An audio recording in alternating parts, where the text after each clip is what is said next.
Alkenes is a homologous series of hydrocarbons. The table shows 3 alkenes. We have ethene, propene, and butyronene, the structural formula and molecular formula. Explain what is meant by the term homologous series. Okay, so this is just a definition that you have to learn.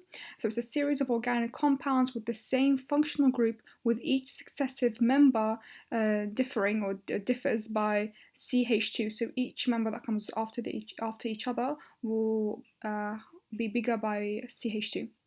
So just a general formula of alkenes. So this is something you can also just learn. It's CnH2n minus 2. And we can see over here that it's C2H2. And so it would be like an alkene, so CnH2n, but then you minus 2 at the end. So an alkene would be C2H4. And so we wouldn't have the minus 2, but then because we have 2 less hydrogens, we'll write a minus 2. So, propene reacts with bromine to form a saturated compound. Write an equation for the reaction showing the structure of the organic product. Okay, so they want propene react with bromine. Propene they've given us over here, so we've just drawn it out. And bromine we know is Br2. And what happens is, we know bromine will take over the double bonds, or in this case the triple bonds, so we're broken. So what we have is this happening.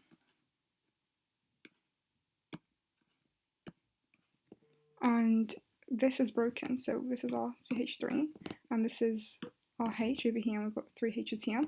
And well, we had a triple bond that's broken, so we have an extra bond here, here, here, and here, so we can form 4 new bonds, and that is where bromine will attach. As we can see, we have 4 over here. And so we have to balance it out, so we've got 4 bromines here and 2 bromines here, and that's why we add 2. Okay, butyronene is a structural isomer of C4H6. Draw the structures of 2 other structural isomers of C4H6. So this is butyronene over here, and I've just drawn it out over here. So this is the structure that they have, and we need isomers of this structure, of C4H6. So of course the obvious thing is to move the triple bond, and so I've moved it along the second carbon over here, giving us an isomer. However, if I move it to the last carbon, then I'll have exactly the same structure over here but flipped over, so that's not an isomer. But another thing we can do is we can split the triple bond.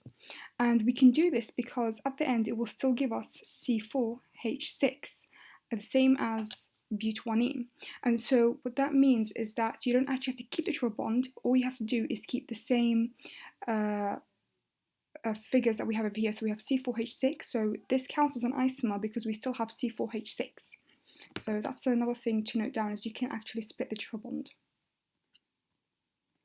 Draw the structure of 2,5-dimethyl-heptadene. Okay, so the first thing to do over here is to see how many carbons we've got. So heptadene, so we've got 7 carbons. So if I draw 7, so that's 7. And it tells us that the triple bond will be, because it's heptene, so that indicates the triple bond, will be in the 3rd carbon, so it will be over here. And so we've gotten rid of this. Now it tells us dimethyl, so we're going to have 2 methyl groups, and they're going to be positioned on carbon number 2 and carbon number 5. So if I go to carbon number 2, I'll have a methyl group here, and carbon number 5, I'll have a methyl group here. And the rest I will attach hydrogens onto them, and this is what we should have for the final question.